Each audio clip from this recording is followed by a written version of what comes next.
Hello everyone, my name is Tom and today you're going to be joining me with my first podcast. In this series I'm going to be talking about articles or documentaries or books that I watched or studied. I'm going to be sharing my knowledge and my point of view on these topics. This is the first episode. I'm going to be talking about minimalism. I saw a very interesting documentary about minimalism. It's called The Minimalist. It's a documentary about two guys that completely changed their lives. They were first two businessmen that really worked hard every day. You could call them workaholics. And then they completely changed their life around to promote their minimalism lifestyle. So, minimalism is actually a tool that people use to find their freedom. It is a desire to live with fewer material possessions, to free yourself from the trappings of the consumer culture that some people have built their life around. The documentary begins with a quote. One guy talks about so much of our life is lived in a fog of automatic habitual behavior. We spend so much time on the hunt, but nothing ever quite does it for us. And we get so caught up in the hunt that it kind of makes us miserable. So what he means by this is that we are searching every day for something that satisfies our goals. This could be money, products, everything that keep us happy. But once we obtain this, we are already thinking about the next step and the next step. So we're never completely satisfied with a thing that we bought. And this creates a kind of a gaping void of success. You tend to buy his way back to happiness, but it's just not working. You're spending more than you're actually earning, so you're living to your next paycheck and the paycheck after that. This auto craving is a strategy to keep animals alive. So it's actually implemented in our brain, and it's an outdating strategy in this day and age because this area that we live in, we have enough resources to sustain our lives, to live from day to day, not like over 2,000 years ago where we had to hunt every day to sustain ourselves. In this specific time area, we have all these resources available to us. We don't have to hunt like 2,000 years ago. We don't have to gather the fruits. We have all the capabilities. We have everything in stores. We can just live with less, we could say. We don't have to push ourselves every day to make this money, to get this bread, to really to live, because we already have it. So we have other options. But these big multinationals, they want this from us. They want us to worry about this money, buy these products, and this was already, they advertised this over a century ago. And today it's the Instagram, the Facebook feeds, it's full with advertisements. Buy these products, buy these projects. But for what? You have to look to yourself and see what's the meaning to this product. Why do I have to get this? What's the value that this product gives me in this life? And that's where this documentary really shines, because these two guys were really wolves of Wall Street. They had everything, they were craving to improve their lives, and now they are searching for the value of these things. They look around in their lives and they pick a specific item and think, what does this item serve in my life? Do I need this from my everyday to day life, or could I replace it with something other, or do I need it at all? And personally, I wouldn't think you should go overboard with this, because not everything in your life you have to put away. Some things are important to you. They could have emotional value or functional value. And that's what these two guys are already saying. And they have created a recipe, and they hope that you could use a few ingredients of this recipe in your life. And personally, I think that's a very good thing. I think you should look at all different options, all different stories of people, all different ethnic groups, and you should find your own perfect recipe, apply it to your life, just really improve. If you take into consider all these different opinions of people, all these different stories, and apply it to your own life, see what's the effect on your life, you can really get value of that, and you can really improve everything on a day-to-day basis, not only with work, but also with your friends, how you communicate with people, how you think about people, maybe without a prejudice. So what I'm trying to say is you got all these templates of how life should be. You can take, for example, the American dream, buy big houses, lots of money, but that's not the templates. Once we realize that we can create our own template, you can look around and really create value. And that's what I'm doing with this podcast. I'm researching all these different stories, all these different ways of life, and create my own template, my own recipe. How am I gonna live my life? What are my goals? How am I gonna improve myself? How am I gonna live? What's important? What are my values? Do I want to follow my own American dream, or do I want to tweak it a bit so it really suits myself?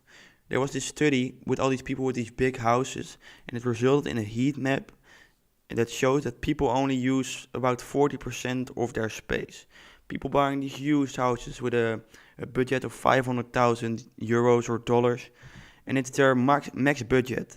This causes so much distress in their lives. They are almost spending every penny on their space, and they are only using 40%.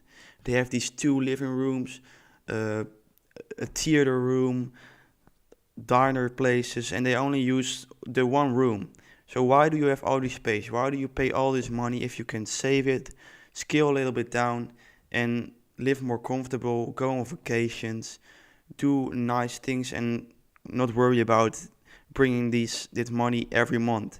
This caused the market crash in the US. They expected to be able to come up with the money in time, but at the end of the day, they weren't capable and the banks couldn't handle it, so the entire market, they crashed. Of course, there are more reasons for this, but this is one of the reasons. And you see this lots of times. People are obsessed with this one thing. They want this big house, and they want to spend every single dollar on it, and as soon as they are in the house, it gets old. It's the same with phones. Like, take for example an iPhone.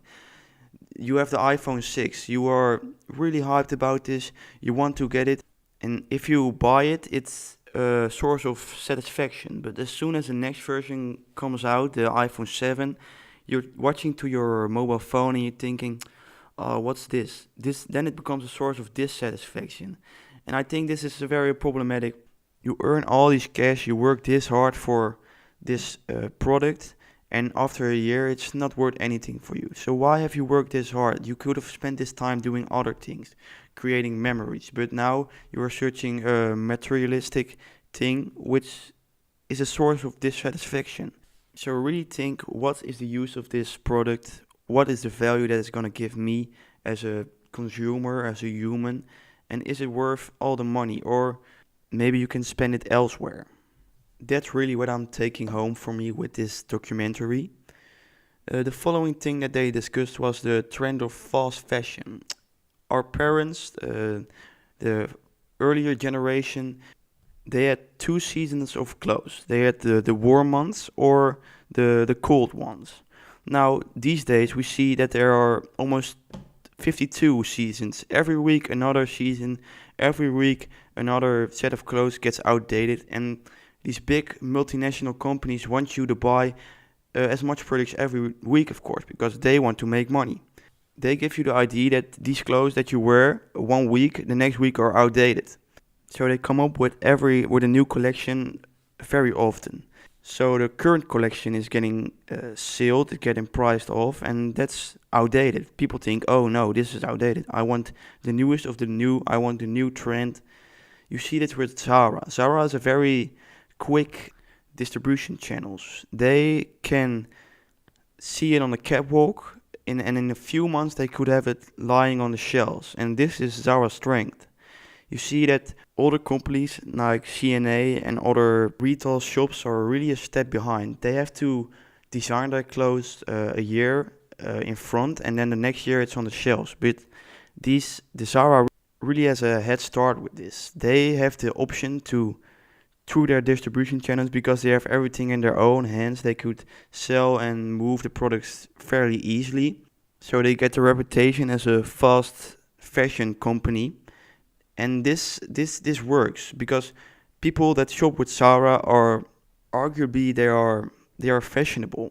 So they built this reputation that they are a fashion design, and their collection changed so often that people buy with Zara almost monthly. And this is a very good business model, of course, and really a key business for Zara. They really have a head start with this.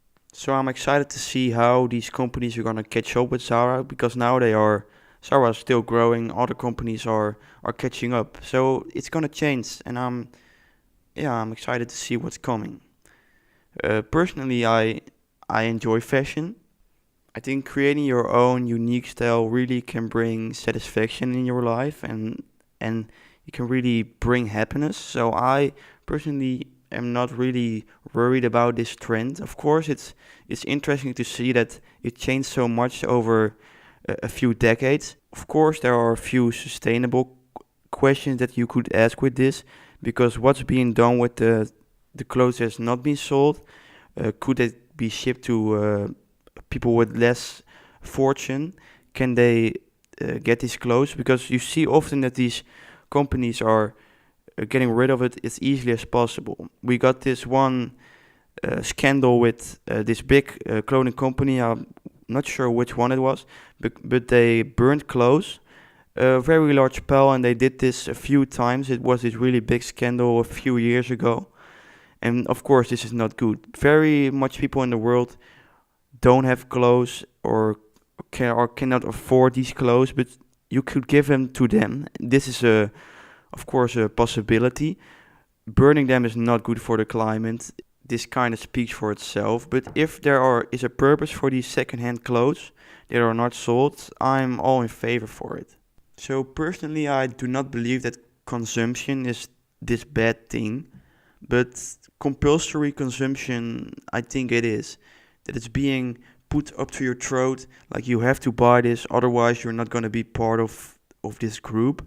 This is quite worrying, because you're not buying products to improve your life, but you're buying these products to climb up the social ladder. You're not buying it for yourself, but for your social status, basically.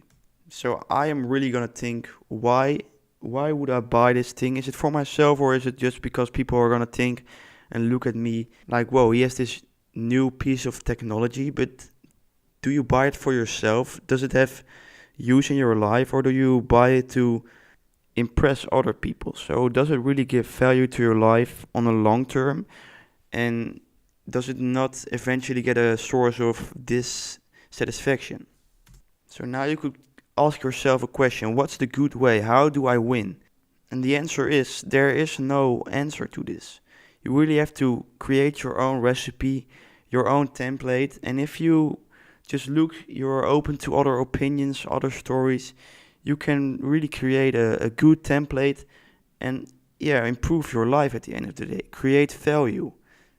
So that's what I'm taking home from this documentary and this research that I've done on a few articles. I hope you like listening to this podcast. I hope it wasn't too bad. And I'd like to see you next time.